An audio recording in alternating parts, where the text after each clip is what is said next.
Hi, I'm Victor Delmeida. I'm an indie author, and this is episode 4 of the books that built Birth of Chaos. Needless to say that it's almost impossible for an up-and-coming fantasy author to not have come across Brandon Sanderson at any point. For me, it was in 2010, I believe. Was it? Maybe, yes. Mistborn, of course. Mistborn. I've only got 2 right now. I've lost the 3rd one. It's becoming a trend. Anytime I move, I lose books. Or someone stole it. I don't know. Maybe. Who knows? But Mistborn. Is there a lot to say? Should I really go into a synopsis of what Mistborn is about? I feel like everybody knows at this point what Mistborn is about. But in the unlikely event that you don't, here you go. Published in 2006, Mistborn: The Final Empire is the first book in Brandon Sanderson's Mistborn trilogy, a cornerstone of modern fantasy. Set in a world where the Dark Lord won, the skies are ash-filled, and nobility rule with an iron grip, the story follows Vin, a teenage street thief who discovers she's a rare type of magic user, a Mistborn. She's taken in by a crew of rebels led by the charismatic Kelsier, who's plotting to overthrow the Lord Ruler himself, a godlike tyrant who's ruled for 1,000 years. At the heart of the story is allomancy, a unique magic system based on ingesting and burning metals for different powers. But beyond the action and rebellion, Mistborn is a story about faith, legacy, and what it means to reshape a broken world. Mistborn was probably the first time I realized that you didn't have to start with the lore already built. You could do it as you were going along. You could help readers see how myth was being created. That idea changed not just how I approached Birth of Chaos, because Birth of Chaos came much, much later, but just how I approached writing fantasy as a whole.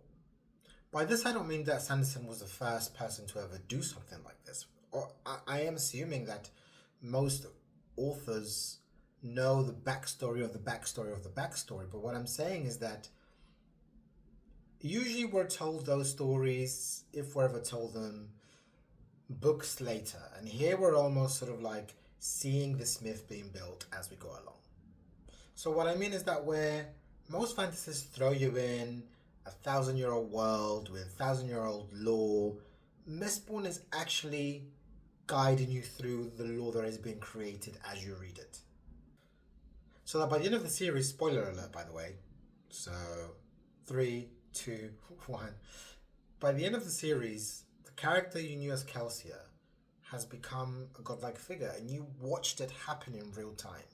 And there's something special about it.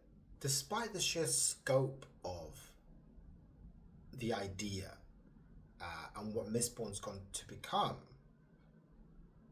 it feels very intimate.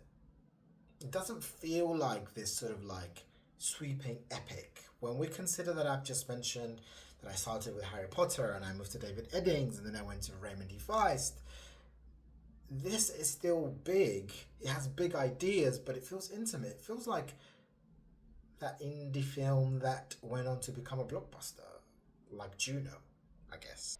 Your little girlfriend gave me the stink eye in art class yesterday. Katrina's not my girlfriend, all right? And I doubt that she gave you the stink eye. That's just the way her face looks, you know? That's just her face. Odd comparison, but hopefully you know what I mean. Essentially what I'm trying to say is that despite its now blockbuster legendary status, it's really a small story that starts with one girl, one crew, one rebellion, and everything else is history.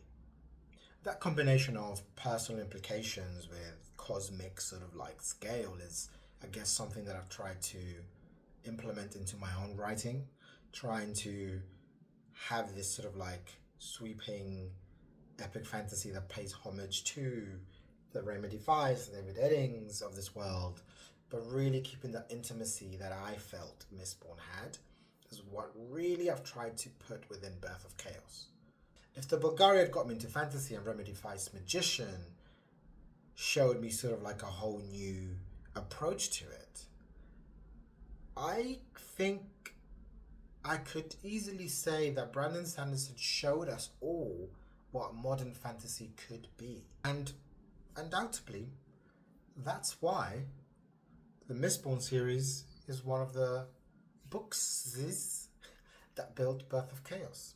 This has been episode 4. Thank you so much for tuning in. As always, description. I always do that. Oh. As always, the link to the free 100-page sample is in the description. Check it out. Thank you very much. Hope this episode's been good. Hope the algorithm helps with getting more people to watch it because I put bloody Sanderson in it. Thank you.